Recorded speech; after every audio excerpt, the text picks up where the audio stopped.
Hello friends, how are you? Welcome to our YouTube channel Dhyan Commerce, the key of success. Please like, subscribe, share and press bell icon for notifications. Thank you. जय माता जी all dear students, welcome to online lecture of Dhyan commerce group tuition. बच्चों आप लोग का online lecture में स्वागत है। आफ्टर अ लॉन्ग टाइम हमारी मुलाकात हो रही है बच्चों। बीच में आपने देखा होगा दिवाली के पहले आपने निखिल से द्वारा जॉइंट वेंचर अकाउंट पढ़ा, जो अकाउंटेंसी वन का सबसे इंपॉर्टेंट टॉपिक है बच्चों। अब ऐसा लग रहा था कि आफ्टर दिवाली 23 नवंबर बच्चों हमें ऑफलाइन की परमिशन मिल जाएगी, पर अभी जो मार्केट में आपने कोरोना का ब्लास्ट देखा होगा उसको ध्यान में रखते हुए बच्चों जो सिचुएशन अभी ऑनलाइन में हम स्टडी कर रहे हैं वो दी बेस्ट है। और हम क्या भी बता रहे बच्चों, जॉइंट वेंचर में निखिल सर ने 14 या 12 लेक्चर बनाए, वो ऑफलाइन के अंदर 6 या 7 लेक्चर में पूरा हो जाता है। तो we are giving 100% more than 100%। समझ आ रहा है? यानी हम 200 गुना मेहनत कर रहे हैं बच्चों। आप जितने लेक्चर का वर्क है उतना कंप्लीट कर लोगे तो भी कोई दिक्कत नहीं होगी, ठीक है। एग्जाम मोस्टली मार्च के फर्स्ट वीक में आने के चांसेस है। अब बच्चों आगे लॉस ना हो इसलिए आप देख सकते हो अकाउंटेंसी 2 में 2 यूनिट पूरे हो गए आपके, एक जॉइंट वेंचर, दूसरा कंसाइनमेंट, तीसरा ब्रांच है बच्चों और चौथा टैली अकाउंटिंग थियरी है। तो उसमें ज्यादा लोड नहीं है। लोडिंग टॉपिक है बच्चों फाइनेंस अकाउंट, जिसके अंदर हमने प्रॉफिट ट्रायल एंड फीस में 2 टॉपिक कंप्लीट किए। विदाउट वेस्टिंग टाइम एक हैवी टॉपिक लेने जा रहे हैं बच्चों आज, जिसका नाम है अकाउंट्स ऑफ बिजनेस परचेज। पहले पूरा टॉपिक का थियरी जैसे मैं क्लास में पढ़ाता हूं वैसे आप लोग को समझाऊंगा, और उसके बाद पावर पॉइंट के अंदर सब टाइप क्यों लिख के आएगा। और मटेरियल कॉपी में भी बच्चों मैंने पेज नंबर 62 पे दिया हुआ है ये सब, ठीक है। तो आपको लिखना जरूरी है। मटेरियल कॉपी पेज नंबर 62 के ऊपर से भी आप ये थ्योरी पढ़ सकते हो, ठीक है। और इसके बाद बच्चों जितना समझा वो पावर पॉइंट में से आपको फुल स्केप बुक में नोट करना कंपलसरी, ध्यान रखना। कभी भी हम आपको क्लास पे रैंडमली चेकिंग के लिए बुला सकते हैं तो आपका नोटबुक रेडी होना चाहिए। चलो छोटा सा बोर्ड पे टॉपिक का नाम है accounts of business purchase. 2 word है बच्चों बोर्ड पे, बिजनेस एंड परचेज। बिजनेस यानी धंधा, यू ऑल नो। परचेज करना यानी खरीदना। तो सबसे पहले आपके माइंड में होगा बच्चों बिजनेस परचेज क्वेश्चन अराइज कब होगा, तो जब कोई एक बिजनेस यूनिट द्वारा दूसरे बिजनेस यूनिट को बिजनेस बेचा जाए तब क्वेश्चन अराइज होता है बिजनेस परचेज का। जैसे मैं एग्जांपल दूं बच्चों, एक एक्स लिमिटेड नाम की कंपनी है, उसने वाई लिमिटेड नाम की कंपनी को ऑफर की कि आपका बिजनेस हम 10 लाख रुपए में खरीदने को तैयार है। तो वाई कंपनी लॉस में चल रही है, उसने एक्स लिमिटेड को बिजनेस बेचा, तो इसे कहा जाता है अकाउंट्स ऑफ बिजनेस परचेज। तो सबसे पहले ये हेडिंग है बच्चों, उसको गुजराती में बोला जाता है धंधानी खरीदीना हिसाब। तो क्वेश्चन कब अराइज होता है, तो जब एक पार्टी दूसरी पार्टी का बिजनेस खरीदती है, तो खरीदने वाली पार्टी होती है बच्चों, उसे बोला जाता है परचेजर। क्या बोला जाता है? परचेजर। और जो बेचने वाला होता है उसे बोला जाता है वेंडर या फिर सेलर। खरीदना और बेचना। तो सबसे पहले बच्चों जब भी accounts of business purchase generate होता है, 2 पार्टी के बुक में आपको वर्किंग करना होता है, एक खरीदने वाली पार्टी और दूसरा बिजनेस बेचने वाली पार्टी। क्लियर बच्चों? चलो उसके बाद एक क्वेश्चन ऑफ परचेज अराइजेस। ये परचेज का क्वेश्चन कौन कौन से टाइम पे आता है बच्चों? अभी मैंने एग्जांपल दिया, एक प्राइवेट कंपनी है, प्राइवेट कंपनी ने अपना business sold to private company. एक प्राइवेट कंपनी दूसरी प्राइवेट कंपनी को बिजनेस बेचे। एक पब्लिक कंपनी, उसका बिजनेस प्राइवेट कंपनी को बेचा जाए। एक पार्टनरशिप फर्म बिजनेस सोल्ड करे कंपनी को। तो ये डिफरेंट सिचुएशन पे बच्चों जनरेट होता है बिजनेस परचेज का क्वेश्चन। अब ये जो बच्चों प्राइवेट कंपनी को बिजनेस बेचे, पब्लिक कंपनी प्राइवेट कंपनी को बेचे, ये जो पूरा पोर्शन है बच्चों आपको टीवाईबी को में पढ़ना है, जिसे नाम दिया जाता है मर्जर। क्या बोला जाता है इसे? मर्जर, या अकाउंटेंसी की भाषा में अमालगमेशन भी बोला जाता है। अब ये पार्ट बच्चों बहुत डीप में, और उसके लिए आपके पास बहुत ज्यादा अकाउंटिंग का नॉलेज होना चाहिए। तो ये जो कंपनी का पोर्शन है, एक कंपनी द्वारा दूसरी कंपनी खरीदी जाए या बेची जाए, मर्जर अमालगमेट किया जाए। जैसे आपने अभी देखा हो बच्चों, वोडाफोन और आइडिया दोनों मर्ज हो गए और आप नया नाम देख सकते हो वीआई करके आ रहा है। तो ये मर्जर है बच्चों, बहुत ही डीप नॉलेज उसके लिए चाहिए, तो ये टीवाईबी को में डाला हुआ।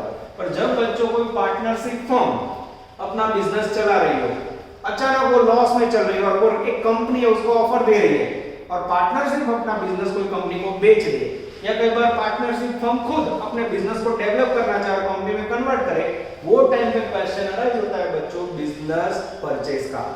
તમારા સિલેબસમાં બચ્ચો जब कोई पार्टनरशिप फर्म का कन्वर्जन कंपनी में होता है या कोई पार्टनरशिप फर्म का बिजनेस कंपनी खरीद देती है, वो टाइम पे आपको क्वेश्चन अराइज करना है बिजनेस परचेज का।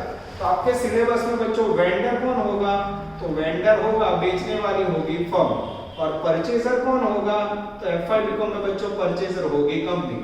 तो एक कंपनी द्वारा जब कोई फर्म का बिजनेस खरीदा जाता है तो ये पूरा उसका अकाउंटिंग परचेजिंग कंपनी की बुक में कैसे होता है वो आपको देखना है। आपको वेंडर की बुक में अकाउंट नहीं लिखना है, किसकी बुक में लिखना है बच्चों, परचेजर खरीदनार कंपनी ना बुक में આપણે हिसाब લખવાના है।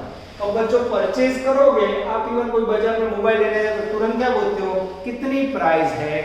आप बाजार में सब्जी लेने गए, क्या भाव है किलो का, पूछते हो कि नहीं। तो वैसे ही बच्चों जब कोई एक कंपनी द्वारा कोई फर्म का बिजनेस खरीदा जाता है तो वो टाइम पे सबसे बड़ा क्वेश्चन अराइज होता है परचेज प्राइस का। और परचेज प्राइस कैलकुलेट करने के लिए अकाउंट्स ऑफ बिजनेस परचेज में आपको दो मेथड देखनी है। अब इसके लिए बच्चों प्रैक्टिकल एग्जांपल्स में पूरा पोर्शन समझा रहा हूं। जैसे खरीदने वाली एक कंपनी है बच्चों एक्स लिमिटेड, लिमिटेड शब्द आप समझते हो ना, प्राइवेट कंपनी, इसे हम नाम देते हैं परचेजर। और वेंडर है बच्चों गोगो फर्म, गोगो ध्यान कॉमर्स का फेवरेट नाम है, ठीक है। मेरे राइटिंग भूल गए हो तो समझ लेना बच्चों, अब तो बहुत सारे टॉपिक पढ़े तो मोस्टली जितने बच्चे पढ़े उनको राइटिंग सेट हो गया। मेरे राइटिंग भले अच्छा ना बच्चों पर मेरा वर्किंग 200 गुना अच्छा होता है, ये आपको बताइए, ठीक है। मैं पूरी एफर्ट लगा रहा हूं और ऑनलाइन में तो बच्चों हम ज्यादा ही मेहनत करें जिससे आपको जरा भी लॉस ना हो। अब बच्चों सबसे पहले परचेज प्राइस का पेमेंट करने के लिए कंपनी द्वारा जो मेथड यूज की जाती है बच्चों, दो मेथड है। पूरे सिलेबस में टॉपिक के अंदर अगर आपको मेथड का नाम नहीं पता होगा तो ये टॉपिक आपके लिए जीरो वैल्यू दिखाएगा, ठीक है। तो ये दोनों मेथड में एग्जांपल से समझा रहा हूं, ध्यान से देखना बच्चों। सबसे पहली मेथड है consideration method. When in example purchasing company give for the payment of business in the form of equity share, in the form of debenture, in the form of cash, clearly indicate in example, then it is known as consideration method। जब आपको example के अंदर purchasing company द्वारा जो business खरीदना है उसका payment करते समय, क्योंकि जो पेमेंट में इक्विटी कैपिटल की वैल्यू है, प्रेफरेंस कैपिटल हो, डिबेंचर हो या कैश हो, क्लियरली दे दिया हो बच्चों, तो उसे कहा जाता है कंसीडरेशन मेथड। गुजराती में अवेज पद्धति एग्जांपल दे रहा हूं। एक्स लिमिटेड ने गोगो फर्म का बिजनेस खरीदा। अब जब हम कोई वस्तु खरीदते हैं बच्चों तो मोबाइल रोकड़े से खरीदते हैं। कंपनी करोड़ों में डीलिंग करती है बच्चों, अगर 10 लाख रुपए रोकड़े देगी तो इनकम टैक्स की रेट बढ़ेगी। तो कंपनी को बच्चों कैश में बिजनेस खरीदने की क्षमता नहीं है, तो कंपनी पेमेंट में क्या दे रही है, सपोज हम ले रहे हैं इक्विटी कैपिटल दे रही है 5 डिबेंचर पेमेंट कर रही है 2 लाख और कैश पेमेंट कर रही है बच्चों 3 लाख। एक रैंडम एग्जांपल लिया है। तो यहां परचेज प्राइस कितनी हुई, 10 लाख रुपए के अंदर गोगो फर्म का बिजनेस कंपनी खरीद रही है। तो यहां जो भी कंपनी खरीदने वाली है उसका पेमेंट का जो कंसीडरेशन है बच्चों क्लियर दिया हुआ है, कोई प्रॉब्लम है तो शॉर्ट में आप रखना हो, जब एग्जांपल में कोई प्रॉब्लम ना हो, क्लियर पेमेंट दिया हो बच्चों, तो उसे बोला जाता है कंसीडरेशन मेथड, अवेज पद्धति। सिंपल लाइन में बोला तो there is no problem equal to consideration and lots of problem equal to net assets method. अब बच्चों मुझे क्लियर है कि वेंडर कंपनी को मुझे 10 लाख देने हैं, ठीक है। अब बच्चों वेंडर कंपनी को 10 लाख देने के मैंने डिसाइड किया, पर मैं मार्केट में गया, मार्केट में मैंने चेकिंग करवाया तो मुझे पता चला गोगो फर्म की बाजार में ब्रोकर द्वारा वैल्यू चेक करवाई तो मात्र वैल्यू 8 लाख है। हो उसकी एसेट्स और लायबिलिटी होता है बच्चों, उसे नेट एसेट बोला जाता है। मैंने मार्केट में चेक करवाया और बिजनेस की वैल्यू कितनी है बच्चों, 8 लाख। अब मैं 8 लाख की वस्तु कितने में खरीद रहा हूं, 10 लाख रुपए में। तो अगर आप कोई एसेट्स की या बिजनेस की वैल्यू हो उससे ज्यादा पेमेंट करो तो उसे बोला जाता है गुडविल, प्रेस्टीज ऑफ बिजनेस, पागड़ी। कितना गुडविल पेमेंट कर रहा हूं मैं, 10 लाख माइनस 8 लाख, 2 लाख रुपए। क्यों बच्चों, अब हम कई बार सेक्टर 21 में प्लॉट लेते हैं या कोई लोकेशन अच्छा हो वहां जगह वस्तु लेते हैं तो उसका भाव ज्यादा होता है। सेक्टर 21 में आपको शॉप लेनी है तो बच्चों लाखों रुपए लगेंगे, सेक्टर 5 में लेनी हो तो कम लगेगा, राधेजा चौकड़ी पे कम। क्यों, वो area goodwill area, Prestige area, वहां बिजनेस के लिए पूरे गांधीनगर में से लोग आते हैं। तो बच्चों हमने देखा कि फर्म की वैल्यू तो 8 लाख ही है, पर फर्म का जो ओनर है वो उसको बिजनेस करना नहीं आता है। हम उसका बिजनेस 8 लाख का 10 लाख में खरीदेंगे, भले 2 लाख ज्यादा जाए और भविष्य में बच्चों वहां बिजनेस करके प्रॉफिट कमा लेंगे।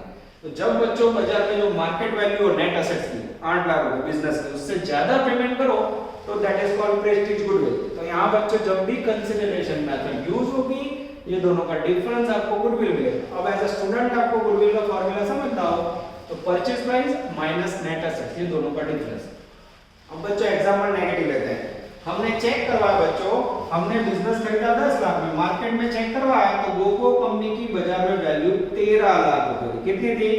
पर गोगो कंपनी का ऑनर लायबिलिटी में था, टेंशन में था, रो रहा था बेचारा। हमने ऑफर की बोल 13 लाख का बिजनेस देना है 10 लाख में, भिखारी जैसे हालत कि उसने 13 लाख का बिजनेस 10 लाख में देने को एग्री हो गया।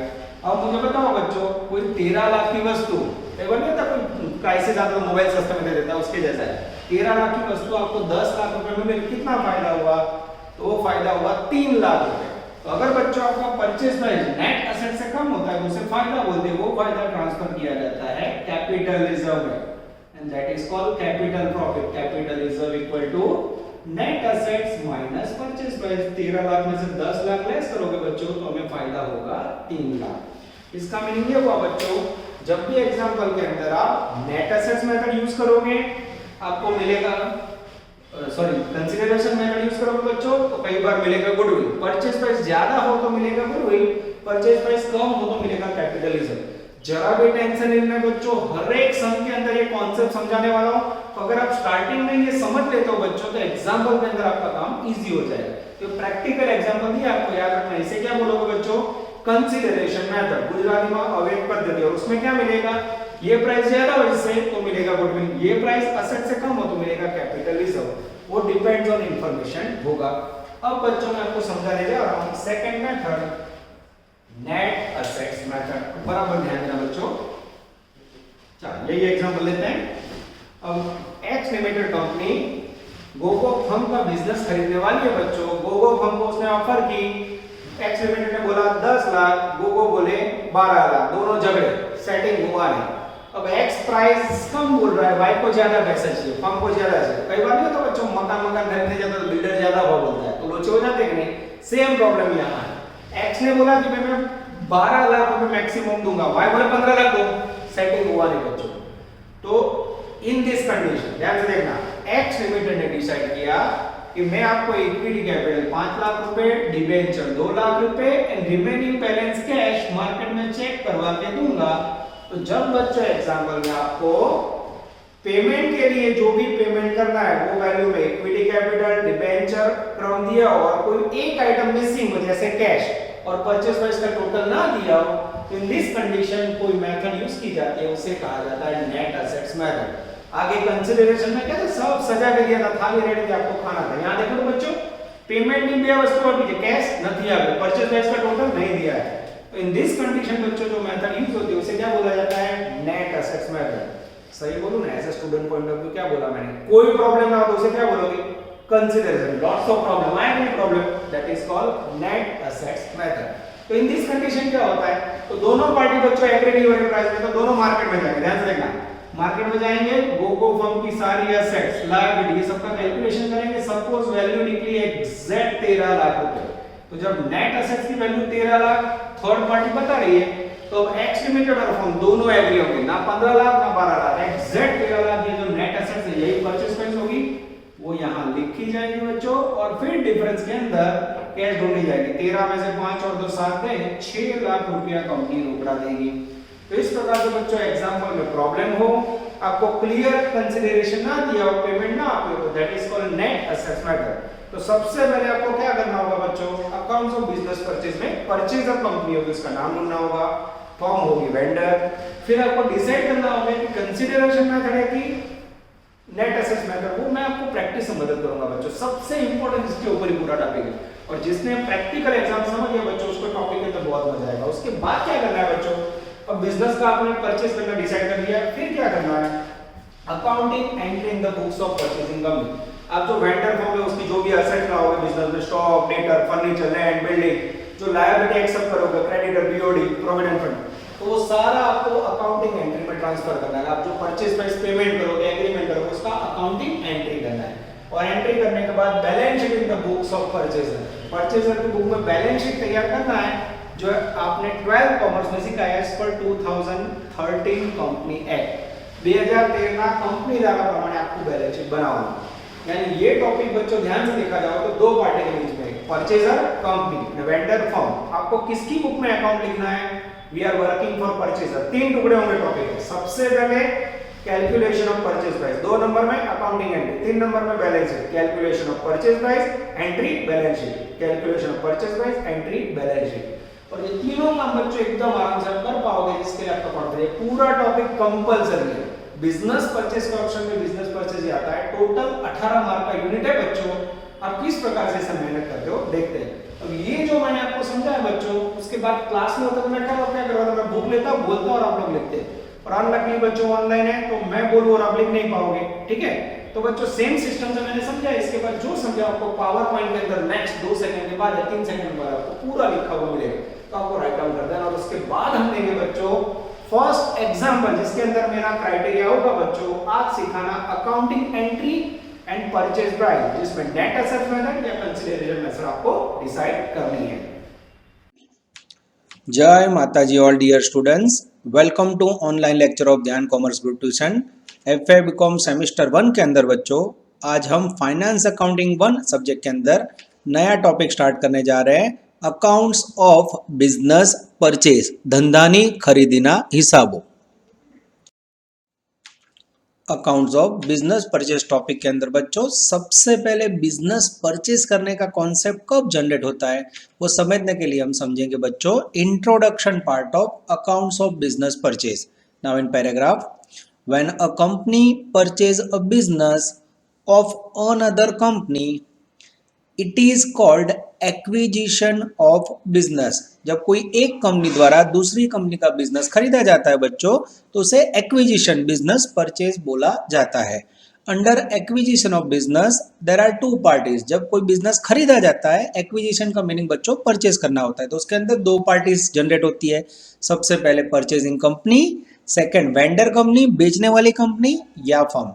Now in paragraph, when business of an individuals or partnership is developed extensively and if its form changed incorporating a company or if a company whether new one or an existing one takes over a running business of an individual or of a partnership firm or a company, then the problem of an account of business purchase arises।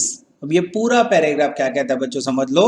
जब कोई partnership वाले business द्वारा या कोई company द्वारा दूसरी company को खरीदा जाए या पार्टनरशिप फर्म का बिजनेस कंपनी द्वारा खरीदा जाए, तो ऐसी कंडीशन में बच्चों जब एक बिजनेस का डेवलपमेंट कंपनी में होता है या एक बिजनेस यूनिट दूसरे बिजनेस को परचेज करता है, तब accounts of business purchase arise होता है।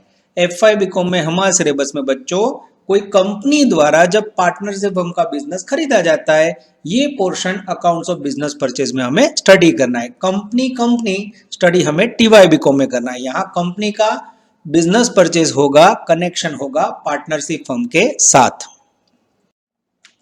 अब बच्चों अकाउंट्स ऑफ बिजनेस परचेज में आगे जाते हैं।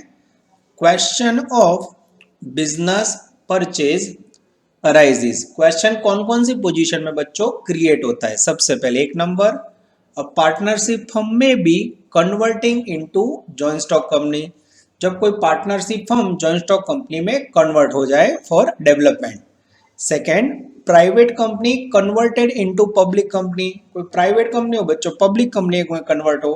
Third, an existing company takes over the business of another company. जब कोई रनिंग कंपनी बच्चों दूसरी कंपनी का बिजनेस टेक ओवर करे और अवॉइड कंपटीशन। जैसे कॉलगेट कंपनी टूथपेस्ट बना रही है बच्चों और पेप्सोडेंट कंपनी भी बना रही है, अब दोनों कंपनी मर्ज हो जाए तो जिससे कंपटीशन कम होगी। In this condition business purchase करने का क्वेश्चन अराइज होगा। अब बच्चों जब भी बिजनेस खरीदते हैं तो सबसे बड़ा क्वेश्चन होता है परचेज प्राइस का, उसे कहा जाता है purchase consideration. Now in paragraph, purchaser company has to pay the price of business to the vendor of the business which is known as purchase consideration. Purchasing company द्वारा business खरीदते समय vendor firm को जो payment किया जाता है बच्चों, उसे परचेज कंसिडरेशन कहा जाता है। परचेज प्राइस का पेमेंट करने के लिए बच्चों कंसिडरेशन देने के लिए हमें 2 मेथड स्टडी करनी है। There are 2 methods. चलो अब बच्चों अकाउंट्स ऑफ बिजनेस परचेज के अंदर कैलकुलेशन स्टार्ट करने जा रहे हैं हम बिजनेस परचेज करने वाली कंपनी के लिए परचेज प्राइस का। Now we are taking calculation of purchase price. Now in paragraph purchase price क्या होता है बच्चों? Purchase consideration is the price at which the business of the vendor company are taken over by the purchasing company. There are two methods of calculating the purchase consideration। यानी बच्चों जब purchasing company द्वारा business खरीदते समय vendor company या यहाँ word होना चाहिए फर्म को जो पेमेंट किया जाता है उसे बोला जाता है परचेज प्राइस, जिसको कैलकुलेट करने की टोटल 2 मेथड है बच्चों। सबसे पहले लेने जा रहे हैं हम लोग कंसीडरेशन मेथड, गुजराती में से कहा जाता है अवेज पद्धति। अब ये क्या है बच्चों? तो उसके लिए पैराग्राफ में मीनिंग समझते हैं। ये आगे मैंने ऑलरेडी आपको बोर्ड पे समझा दिया है। When purchase price given full in the form of equity share, preference share and cash, then it is known as consideration method। जब बच्चों आपको परचेज प्राइस का जो पेमेंट करना है उसमें इक्विटी शेयर, प्रेफरेंसेस और कैश क्लियर दिया और कोई प्रॉब्लम ना हो तो उसे कहा जाता है कंसिडरेशन मेथड। पैराग्राफ में when consideration method is applied for find out purchase price, then net assets find out as per net assets method। तब बच्चों आपको कंसिडरेशन मेथड में नेट असेट्स भी फाइंड करनी है। आफ्टर दिस गुडविल और capital reserve should be find out, और जिसके आधार पर बच्चों आपको गुडविल और कैपिटल रिजर्व फाइंड आउट करना है। नीचे बच्चों गुडविल का फॉर्मूला है जो आपको एग्जांपल में यूज करना है, goodwill equal to purchase price minus net assets. और बच्चों कैपिटल रिजर्व का फॉर्मूला रिवर्स है, capital reserve equal to net assets minus purchase price. ये पूरा जो थियरी बच्चों लिख के दिखाया मैंने आपको बोर्ड के ऊपर, आगे स्लाइड में आप देख सकते हो मैंने प्रैक्टिकली आपको पूरा समझा दिया एग्जाम्पल से, पर आपको बच्चों थियरी में लिख के तैयार रखना है। Now we are taking second method of purchase price, that is called net assets method। तो जब बच्चों आपको परचेज प्राइस अधूरी दी हो, in this condition net assets method से आपको परचेज प्राइस फाइंड करनी है, जिसके अंदर सबसे पहले आपको लेना है गुडविल नया वाला, total assets taken over bye new company, जिसमें से आपको लायबिलिटी लेस करनी है taken over bye new company. Goodwill total assets minus liability करोगे बच्चों तो आपको मिलेगा नेट असेट्स, जिसे कहा जाएगा परचेज प्राइस। यानी नेट असेट्स मेथड का अगर स्लोगन आपको याद रखना हो जो मैंने आगे बोर्ड पे समझाया तो ऐसे याद रख सकते हो, टोटल असेट्स माइनस लायबिलिटी। पर ये 3 वैल्यू लिखते समय बच्चों गुडविल, असेट्स और लायबिलिटी में क्या ध्यान रखना है, कौन कौन सी असेट्स नहीं लेनी है, क्या लेना है, तो उसके लिए बच्चों वर्किंग नोट के अंदर में एक एक पॉइंट आपको एक्सप्लेन करने जा रहा हूं। सबसे पहला point, when the value of goodwill is given in the additional information. जब बच्चों आपको गुडविल एडिशनल इंफॉर्मेशन में दिया हो और कंसिडरेशन गिवन हाफ या परचेज प्राइस अधूरी दी हो, at that time purchase price find out as per net assets method. तो जब बच्चों आपको नया गुडविल दे दिया हो एडजस्टमेंट में या परचेज प्राइस अधूरा दिया हो, कैश, बैंक या इक्विटी कुछ भी मिसिंग हो, तो उसे कहा जाता है नेट असेट्स मेथड। चलो अब बच्चों नेट असेट्स मेथड काउंटिंग करते समय और कौन कौन से एडजस्टमेंट देखने हैं, तो उसके बाद बच्चों सेकंड एरो में पॉइंट आ रहा है, in this method fictitious assets like preliminary expenses, P&L account, debit balance यानी loss, underwriting commission, debenture discount should not considered।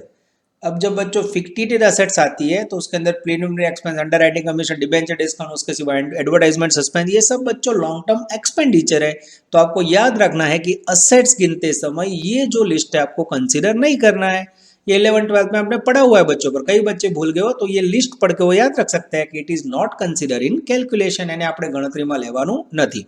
Next point बच्चों, in this method only those assets and liabilities should be considered which are taken over by new company। ये net assets method के अंदर आपको बच्चों वही assets और liability लेनी है जो नई कंपनी ने टेक ओवर किया हो। सपोज आपको एग्जांपल में बोला furniture is not taken over by company, तो हमें फर्नीचर टेक ओवर नहीं करना है बच्चों।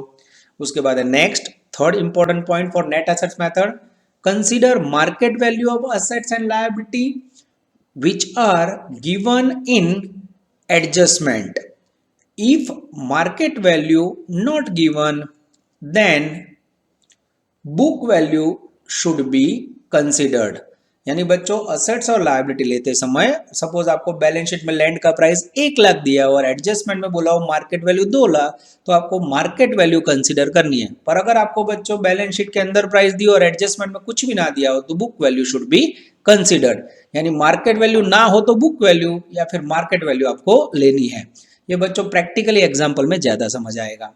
उसके बाद है बच्चों next working note, provident fund, profit sharing fund, pension fund, workman saving fund, gratuity funds etcetera are liabilities. अब ये बच्चों रिजर्व है कि लायबिलिटी, उसमें कई बच्चों को कंफ्यूजन है, इसलिए मैंने आपको लिख के दे दिया कि ये जो लिस्ट दिया है बच्चों उसे लायबिलिटी में आपको कंसीडर करना है। चलो बच्चों अभी भी नेट एसेट्स मेथड के अंदर अकाउंट्स ऑफ बिजनेस परचेज के अंदर जो भी कैलकुलेशन करना है उसके 2 या 1 इंपॉर्टेंट पॉइंट बाकी है, उसे ले लेते हैं हम। Next important point for net assets, following reserve are not taken as a liability. कई बच्चों को ये समझ ही नहीं आता है कि रिजर्व किसे बोलते हैं और लायबिलिटी। रिजर्व एटला ना मतलब हो तो लिस्ट है बच्चों आप देख लो, उसे आपको लायबिलिटी में नहीं लेना है। जैसे कि general reserve, profit and loss account का credit balance, security premium, capital reserve, workman compensation fund, profit prior in incorporation. और 7 नंबर में बच्चों वर्कमैन एक्सीडेंट फंड। ये जो लिस्ट है इसे कहा जाता है reserve. It is not taken in companies liabilities. ये याद रखना है बच्चों, लायबिलिटी में उससे टेक ओवर नहीं करना है। तो नेट एसेट्स मेथड में बच्चों असेट्स और लायबिलिटी गिनते समय ये जो इंपॉर्टेंट पॉइंट है हमने डिस्कस किए, अगर आप में से कोई भूल जाता है तो अपने लिखा हुआ है वो देख के आप लोग वर्किंग कर सकते हो। अब बच्चों हम लेने जा रहे हैं परचेज प्राइस के बाद नेक्स्ट पोर्शन अकाउंटिंग एंट्रीज का। Accounting entries in the books of purchasing company. Accounting entry बच्चों परचेजिंग कंपनी की बुक्स में कैसे होती है वो हमें देखना है। यानी ये पूरा टॉपिक बच्चों 3 पड़ाव में जाएगा। पहला पड़ाव जिसमें आपको purchase price net assets method या कंसीडरेशन मेथड से कैलकुलेट करनी है। सेकंड पड़ाव जिसमें आपको अकाउंटिंग एंट्रीज लिखनी है परचेजिंग कंपनी की बुक में। सबसे पहली एंट्री है entry number 1, purchase price due as per agreement. जब परचेज प्राइस बच्चों ड्यू होती है तो उसकी सबसे पहली एंट्री होगी business purchase account debited to vendor's account. Business purchase account debit करके वेंडर अकाउंट में परचेज प्राइस का अमाउंट ट्रांसफर करना है। चलो now we are taking second entry in accounts of business purchase, assets and liabilities taken over as per agreement. जब नई company द्वारा बच्चों assets and liabilities take over की जाती है तो उसकी एंट्री देखिए, sundry assets account debited, bracket में जो असेट्स टेक ओवर किया वो लेनी है हमें। उसके बाद बच्चों गुडविल अकाउंट डेबिटेड, जिसमें हमें नया गुडविल एडजस्टमेंट में फाइंड किया हो वो लेना है। गिवन इन एडिशनल इंफॉर्मेशन या एडजस्टमेंट याद रखना है। उसके बाद बच्चों क्रेडिट में हमें to capital reserve account, business खरीदते समय प्रॉफिट हुआ हो तो हमें एडजस्टमेंट में से कैपिटल रिजर्व लेना है बच्चों। उसके बाद 2 सन्ड्री लायबिलिटी अकाउंट, जिसमें हमने जो लायबिलिटीज टेक ओवर की हो नई कंपनी की वो लायबिलिटीज लेनी है। और लास्ट में बच्चों 2 बिजनेस परचेज अकाउंट, जिसमें हमें परचेज प्राइस का एंट्री करना है। यानी सबसे लंबी एंट्री कह सकते हैं सेकंड है बच्चों, पर इसके अंदर जो भी वर्ड्स के सामने अमाउंट रखनी है बच्चों या भी खाली आप लोग समझ लो, जब मैं एग्जाम्पल करवाऊंगा तो ये जो पूरा पोर्शन है एंट्री का एक एक वर्ड आपको क्लियर हो जाएगा। चलो आफ्टर दैट बच्चों अब अकाउंट्स ऑफ बिजनेस परचेज में थर्ड एंट्री लेने जा रहे हैं for purchase price paid to the vendor. जब परचेज प्राइस वेंडर फर्म को या वेंडर को पेमेंट की जाती है तो एंट्री होगी बच्चों vendor account debited, debenture discount account debited, to share capital account, to share premium account, to debenture account, to bank oblique cash account, ऐसा कह सकते हैं। तो परचेज प्राइस में बच्चों जो पेमेंट करो उसकी एंट्री है 3 नंबर में। 4 नंबर है बच्चों, if foundation expenses paid. Foundation का मीनिंग होता है बच्चों प्रिलिमिनरी एक्सपेंस, स्थापना खर्च। तो इसकी सिंपल एंट्री है foundation expenses account debited to cash, या फिर बैंक अकाउंट कह सकते हैं। नेक्स्ट है बच्चों अकाउंट्स ऑफ बिजनेस परचेज में अकाउंटिंग एंट्री में नेक्स्ट नंबर है बच्चों, if foundation expenses return of against goodwill. कई बार ऐसा होता है बच्चों जो खर्चा है उसको गुडविल के सामने राइट ऑफ किया जाता है। ये बच्चों पूरे सिलेबस में बहुत ही रेयर एंट्री होती है, पर आपके एंट्री में है इसलिए मैं करवा रहा हूँ, बाकी एग्जांपल्स में बहुत कम यूज होता है। Goodwill account debited to foundation expenses account credit. 6 number बच्चों, फॉर डिसोल्यूशन एक्सपेंस ब्रैकेट के अंदर liquidation expense of the vendor company और firm are to be paid by the purchasing company and if it is not included in the purchase price. तो बच्चों dissolution expense जो vendor firm का होता है या कंपनी का होता है, जब नई कंपनी द्वारा पेमेंट किया जाता है तो उसकी एंट्री होती है बच्चों goodwill account debited to cash oblique bank. जब बच्चों वेंडर फर्म या कंपनी का खर्चा नई कंपनी परचेजिंग कंपनी पेमेंट करे तो उसे प्रेस्टीज के तौर पे लिया जाता है। तो डिसोल्यूशन एक्सपेंस डेबिटेड की जगह पे goodwill account debit to cash लिखा जाता है। बाकी बच्चों जब प्रैक्टिकली यूज होगा तो आपको ज्यादा समझ आएगा। Now we are taking last entry in the books of purchasing company, if purchasing company issued remaining share for a public. कई बार कंपनी द्वारा बच्चों रिमेनिंग शेयर पब्लिक के लिए इश्यू किया जाता है। अगर कंपनी शेयर इश्यू करे तो कंपनी को पैसे मिलेंगे। बैंक अकाउंट डेबिटेड, डिस्काउंट हो तो discount account debited to share capital account to security premium. यहाँ बच्चों समझने के लिए मैंने डिस्काउंट और प्रीमियम लिखा है, पर एग्जाम्पल के अंदर दोनों में से एक ही वैल्यू आपको दी होगी। उसके बाद बच्चों 7 एंट्री में से जितनी एंट्री दी हो एग्जाम्पल में वो यूज करने के बाद आपको प्रिपेयर करना है नया बैलेंस शीट, यानी लास्ट स्टेज होगा बच्चों new balance sheet in the books of purchasing company. अब बच्चों परचेजिंग कंपनी को बुक में बैलेंस शीट का जो फॉर्मेट है वो डायरेक्ट मैं आपको एग्जांपल में करवाऊंगा, क्योंकि वो एवरी टाइम करना है। तो बैलेंस शीट का फॉर्मेट लिखवा के आपका टाइम वेस्ट नहीं कर रहे हैं। यानी पूरा टॉपिक बच्चों ध्यान से समझो तो 3 पार्ट में, सबसे पहले आपको परचेज प्राइस काउंट करनी है, कंसिडरेशन मेथड या नेट एसेट से, सेकंड में आपको अकाउंटिंग एंट्री लिखनी है, और थर्ड बैलेंस शीट। इसमें सबसे इंपॉर्टेंट पार्ट फर्स्ट है बच्चों, सेकंड और थर्ड एवरी टाइम सेम रहेगा। इसके बाद बच्चों मैं आपके सामने प्रेजेंट कर रहा हूं first example of accounts of business purchase. चलो बच्चों अब हम लेने जा रहे हैं sum number 1 for accounts of business purchase. आगे बच्चों आपने पूरी थियरी समझी, पावर पॉइंट के अंदर देखी। अब बच्चों जब तक आप फर्स्ट क्वेश्चन एग्जांपल प्रैक्टिस नहीं करोगे मजा नहीं आएगा। आपके पास फाइनेंस अकाउंट की टेक्स्ट बुक, चौपड़ा और कैलसी रेडी होना चाहिए। मैं स्टार्ट कर रहा हूं पेज नंबर 271 पे। क्वेश्चन नंबर 1, आज बच्चों कोई होमवर्क नहीं है, just you have to make practice. Jayshree company limited purchases the business of partnership firm on 1/4/16। एक जयश्री कंपनी नाम की जो बिजनेस के ओनर और बिजनेस खरीदा, तो परचेजर का नाम है जयश्री, खरीददार जयश्री, और बेचने वाली फर्म का नाम नहीं दिया है, पेडी बेचा है, बराबर। बैलेंस शीट फर्म का दिया है, लायबिलिटी साइड 2 पार्टनर की कैपिटल, एबी जनरल रिजर्व, सामान्य नगद, क्रेडिटर, लेनदारों, bills payable, asset side, asset side, 3 adjustment, 3 हवाला। अब तो बच्चों आपको इंग्लिश की प्रैक्टिस हो गई होगी। 1 number, The company has to purchase all assets and liability of the firm. Company firm की सारी assets और liability खरीद रही है। Second, company has to pay 20% more for fixed asset. Company fixed asset का 20% ज्यादा पेमेंट करेगी। Current asset to be taken at book value. Current asset चौपड़े की कीमत है। Third, अब मेन पॉइंट बच्चों परचेज प्राइस में बताओगे कंसीडरेशन मेथड है कि net assets method. The company has to pay purchase consideration 180 as under 1000 equity share of 100 each, 10% premium and balance is cash. Generalize the transaction and give the entry in the books of company. Entry and purchase price बनवानी बच्चों। बोलो तीसरा point होता है, मैं classmate की question करता हूँ, which method used consideration के नेट मेथड। 50% बोले कंसिडरेशन, 50% बोले नेट एसेट। अब बच्चों आपको नहीं पता चल रहा है तो उसकी टेक्निक बताओ। अब मैं आपके सामने परचेज प्राइस लिखूंगा, अगर पेमेंट पूरा लिखा जाए तो समझ लो कंसिडरेशन, ना लिखा हो तो नेट एसेट्स मेथड। मैं आपके सामने ही अप्लाई करके देख रहा हूं बच्चों। स्टेप नंबर 1, सबसे पहले क्या करोगे बच्चों, 1 नंबर में कैलकुलेशन ऑफ परचेज प्राइस। आपके सामने मैं गिनती कर रहा हूं बच्चों, सबसे पहले पेमेंट करना है। तीसरा पॉइंट पकड़ो, एडजस्टमेंट त्रिजो हवालो 1000 इक्विटी शेयर 100 रुपए वाला। अब आपको पता होगा मैं शॉर्ट में इक्विटी कैपिटल कैसे लिखता हूं, एक लिखूं तो आप इक्विटी कैपिटल समझ जाओगे। 1000 शेयर, प्राइस 100 रुपए, ठीक है बच्चों। जैसे मल्टीप्लाई करोगे वैल्यू आएगी 1 लाख प्लस सेकंड पॉइंट में बोला है बच्चों सिक्योरिटी प्रीमियम, कितना बोला है बच्चों 10%, ये हो गया 10,000। उसके बाद बोला है balance amount in cash, third point में लेवानो जो बच्चों कैश, ये प्लस ना करो ऐसे लिखो तो भी चलेगा, 1 नंबर 2 नंबर 3 नंबर। अब यहाँ जैसे बच्चों कैश लिखूं, कई बोलेंगे कैश नहीं है तो सर ये तो हुई कंसीडरेशन नेट एसेट्स में, ऐसा लग रहा है बच्चों पर, ऐसा है नहीं। अब ध्यान से देखना बच्चों, मैं आपको क्या समझाने जा रहा हूं, आपका ध्यान जाए तीसरे पॉइंट में। तो कंपनी हैज टू में परचेस कंसीडरेशन 180, परचेस प्राइस तो 180 आपे नीचे ये लिखी आपे नीचे।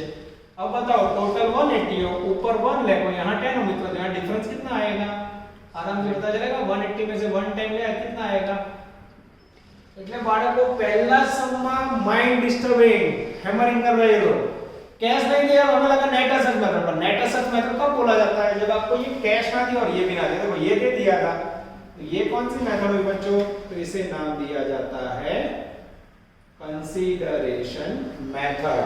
तो जब बच्चों आपको इक्विटी सिक्योरिटी प्रीमियम कैश और टोटल दे दिया तो that is called consideration method, अवैध पद्धति। कुछ भी समझता है तो इस प्रकार से आपको परचेज प्राइस काउंट करनी है। अब स्टेप नंबर 2, अब बच्चों हमने बिजनेस खरीदते समय फायदा हुआ कि लॉस, उसके लिए कैलकुलेशन करना होगा, कैलकुलेशन ऑफ नेट एसेट्स। अब ये नेट एसेट्स क्या होता है बच्चों, चौकी मिलकर गुजारना, तो उसका भी स्लोगन समझा देता हूं बच्चों। नेट एसेट्स का एक स्लोगन याद रखना है बच्चों, total assets minus total liability. क्या रखोगे क्लास में तो बच्चे एक साथ बोलते हैं total assets minus total liability, इसमें और थोड़ा लेना तो total assets taken over by company minus total liability taken over by company.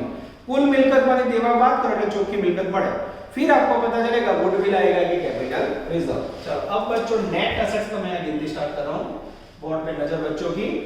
चलो अब मैं पहला वन पढ़ रहा हूं, पहला हवालो, the company has to purchase all assets and liability of the firm, કે જે બેલેન્સ શીટ માંથી કંપની ફર્મની બધી જ મિલકતોને દેવા લઈ લે છે। Second point, the company has to pay 20% more for fixed assets, કાયમી મિલકતની 20% રકમ વધુ ચૂકવી। अब आप लोग को बच्चों इतना आप लोग पढ़ रहे हो 11 कॉमर्स से बीकॉम पढ़ रहे हो आप लोग 3 साल हो रहा है लगभग, तो आपको इतना तो पता होगा ना फिक्स्ड एसेट्स किसे कहते हैं, कायमी मिलकत को ना कहवाय। तो ये बच्चों बैलेंस शीट में से मैं फिक्स्ड एसेट लेने जा रहा हूं, ध्यान देना। सबसे पहले आएगा लैंड एंड बिल्डिंग, इसकी वैल्यू है बच्चों बैलेंस शीट में दी थी 70,000, उसमें कितना ऐड करूं 20% मोर, 20% मोर यानी 14,000 सीधा ऐड करो, 70 प्लस 14 84,000। उसके बाद मशीनरी को भी बोला जाता है, हाँ बैलेंस शीट में लखी में मशीनरी वैल्यू बैलेंस शीट में 50,000, कितना मोर करूं 20% मोर, 20% વધારો, 50,000 ના 20% 10,000, ये ऐड किया बच्चों 60,000। उसके बाद स्टॉक, હવે તમને ખબર હોવી જોઈએ बच्चों फिक्स्ड एसेट કોને કહે, स्टॉक डेटर बिल्स रिसीवेबल को करंट एसेट बोलते हैं। उसके लिए क्या बोला है सेकंड पॉइंट देखो, whereas current assets at book value, current assets जो प्राइस पे वही लेना बच्चों, खाली दो एसेट्स का प्राइस बढ़ाना है। इसके बाद देखेंगे करंट एसेट्स जिसमें आएगा सबसे पहले डेंजरस स्टॉक वैल्यू 30,000। उसके बाद है बच्चों डेटर, आ બધું બેલેન્સ શીટ માં લઉં છું બચ્ચો ફોર્મના 25,000। चलो उसके बाद है बच्चों बिल्स रिसीवेबल जिसकी वैल्यू है 10,000। उसके बाद है बच्चों बैंक बैलेंस, बैंक पहले लेते हैं, वैल्यू है 5,000। और उसके बाद आएगा बच्चों डेंजरस इन्वेस्टमेंट, रोकाणो इन्वेस्टमेंट है बच्चों 10,000। अब बच्चों जैसे आप ये टोटल करोगे यहां साइन दोगे ए टोटल एसेट्स, ठीक है। चलो बच्चों टोटल आप चेक कर लो, मेरे पास तो कोई पर्सन नहीं है तो बिना हुआ टोटल लिख रहा हूं मैं, टोटल है एसेट्स का 2,24,000, ठीक है। अब यहां बच्चों मैं कंटिन्यू कर रहा हूं, ध्यान देना जिससे मैं डूब ना हो। लेस कंटिन्यू लेस लायबिलिटीज, अब लायबिलिटीज के अंदर क्या आएगा बच्चों તો અસેટ સાઈડ બોલી તો લાયબિલિટી સાઈડ આવે તો કેપિટલ આવે ના, जनरल रिजर्व अनामत कहें ना आवे, क्रेडिटर आएगा हाँ। तो लायबिलिटी के अंदर है बच्चों क्रेडिटर जिसकी बुक वैल्यू है 50,000, बिल्स पेएबल देवी हुंडी जिसकी वैल्यू है बच्चों 10,000। अब बच्चों लायबिलिटी का टोटल करो बी, टोटल लायबिलिटीज 60,000। अब बच्चों ए लायबिलिटी है, सॉरी ए असेट्स है, उसमें से बी लायबिलिटी लेस करोगे तो नीचे मिलेगा नेट असेट्स ए माइनस बी। जैसे बच्चों ए में से बी लेस करोगे टोटल आएगा 1,64,000 रुपए, 1,64,000 आएगा। ठीक है, अब बच्चों मैंने जो एग्जांपल समझा था समझो, बोलो आपने फर्म का बिजनेस कितने में खरीदा 180 में, सही में मार्केट में असेट्स और लायबिलिटी की नेट वैल्यू कितनी आई 160 पर, कितना पेमेंट ज्यादा किया तो આપણે 180 સામે 164 16,000 रुपए વધારે ચૂકવો શું છે બચ્ચો ગુડવિલ। તો સ્ટેપ નંબર 3 आप ऐसे लिखोगे goodwill equal to purchase price minus net assets, purchase price 1,80,000, net assets 1,64,000। ये हो गया बच्चों 16,000 रुपए आपका डेंजरस गुडविल। आंसर चेक करें बच्चों और नीचे आप देख सकते हो पूरा आंसर आ जाता है बच्चों, लिखा हुआ है। ठीक है, चलो अब इसके बाद क्या करना है, हमें अकाउंटिंग एंट्रीज लिखनी है स्टेप नंबर 2 में। टोटल 3 स्टेप में गिनती गया 4 नंबर के अंदर। Accounting entry in the books of purchaser, कौन है परचेजर, डेंजरस जयश्री। चलो जब उसके अंदर एक एक एंट्री लिखेंगे, एंट्री नंबर 1। अब बच्चों एंट्री कैसे होती है, अब टेक्स्ट बुक की जरूरत नहीं है, एंट्री बच्चों मैं आपको समझा रहा हूं, प्रैक्टिस से आपको समझ आएगा। ठीक है, अब एंट्री के अंदर ऊपर हेडिंग लिखेंगे, जिसे इंग्लिश में बोला जाता है नेरेशन, गुजराती में बाबतजी। बाबतजी आप लोग ब्रैकेट में लिखते हो ऊपर लिखेंगे। ठीक है, देखना है सबसे पहली entry when purchase price due as per agreement. सबसे पहले बच्चों परचेज प्राइस ड्यू होगी एज पर एग्रीमेंट। और परचेज प्राइस का एग्रीमेंट कितने का किया, हमने फर्म के साथ 180 का एग्रीमेंट किया था। परचेज प्राइस के लिए पहले स्पेशल अकाउंट ओपन किया जाता है, देखो बिजनेस परचेज अकाउंट डेबिट, इसमें वैल्यू नहीं है परचेज प्राइस की 1,80,000 टू वेंडर अकाउंट 1,80,000। वेंडर में बच्चों फर्म का नाम हो, सपोज गोगो ब्रदर, आप लिख सकते हो to Gogo brother account. Business purchase का कोई भी सम करो, पहली एंट्री हमेशा परचेज प्राइस का एग्रीमेंट होगा। Business purchase account debited to vendor, business purchase account debited to vendor. Second entry बच्चों लेके आओ नजर बोर्ड पे, व्हेन असेट्स एंड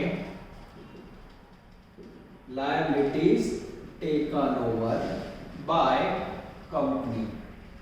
जब बच्चों company assets and liabilities taken over करे, बच्चों ये रही असेट, देखो अब ये एक एक असेट नहीं लिखी जाती बच्चों, जो असेट्स का टोटल होता है उसे इंग्लिश में बोलते हैं सन्ड्री असेट। શું કહેવાય, પરચુરણ નહીં કરો, sundry asset.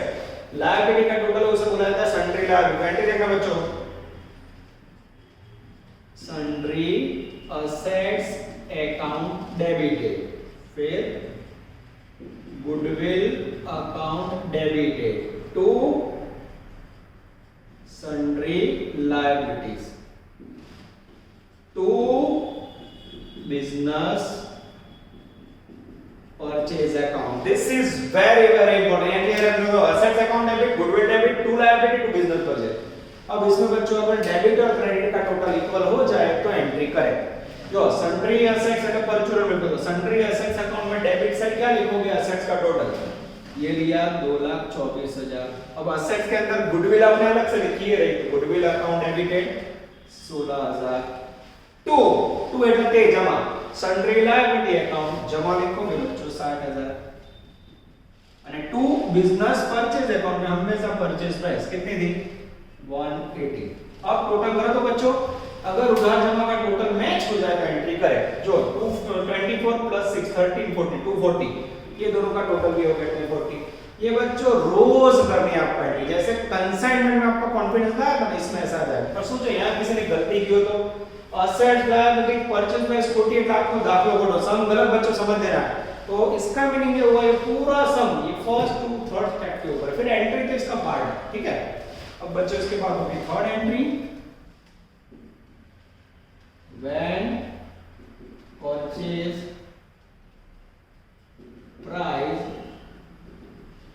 Paid to vendor firm जब बच्चों फर्म को परचेज प्राइस का पेमेंट किया जाए बोलो पेमेंट में क्या किया बच्चों हमने 1 2 3 कैपिटल प्रीमियम और कैश आ तो उसकी एंट्री क्या होगी देख लो वेंडर अकाउंट डेबिटेड वैल्यू 180 ठीक है ये परचेज प्राइस डेबिटेड है 2 अब बोर्ड पे देख के 2 कर लेना है 3 बार 2 करना है वो वाला 2 नहीं ये वाला है कौन पहला 2 यहां से देख के करना देखो तो equity capital account value 1 lakh to security premium account value 10,000 and third to cash account value 70,000 ये हुई बच्चों आपकी फर्स्ट क्वेश्चन जब जयश्री कंपनी ने बिजनेस परचेस किया बच्चों पूरा क्वेश्चन समझो अब इसमें नेक्स्ट क्वेश्चन के अंदर बैलेंस शीट करोगे वजन आएगा कि नहीं फिर से देख लो सबसे पहले स्टेप में परचेज प्राइस का कैलकुलेशन किया जिसमें इक्विटी कैपिटल प्रीमियम आपेलो तो बच्चों नीचे टोटल आपेलो डिफरेंस काढ એટલે कैश મળી ગઈ सेकंड स्टेप लिया नेट एसेट्स जिसका स्लोगन क्या समझाया मैंने total assets minus total liability कुल मिलकर माइनस कुल देगा जिसमें जिसका प्राइस नया बोला उसको नया लो टोटल किया लायबिलिटी लेस किया नेट एसेट हमने धंधे का कीमत ज्यादा दिया बच्चों वैल्यू कम है डिफरेंस लिया तो दैट इज कॉल्ड गुडविल फिर 3 एंट्री बच्चों जो ये वर्किंग में से ये देखो जैसे purchase price due as per agreement ये लिया 180 business purchase account debit to vendor second में असेट्स एंड लायबिलिटीज के अंदर ये रही असेट्स ये रही लायबिलिटी ये रही गुडविल सब कुछ बच्चों बोर्ड में से लेना है थर्ड एंट्री में पेमेंट किया वो भी यहां से किया इस प्रकार के क्वेश्चन बच्चों मात्र टॉपिक को स्टार्ट करने के लिए होते हैं बैलेंस शीट के साथ फुल क्वेश्चन नेक्स्ट समय हम लोग देखने जा रहे हैं Please like, subscribe, share and press bell icon for notifications.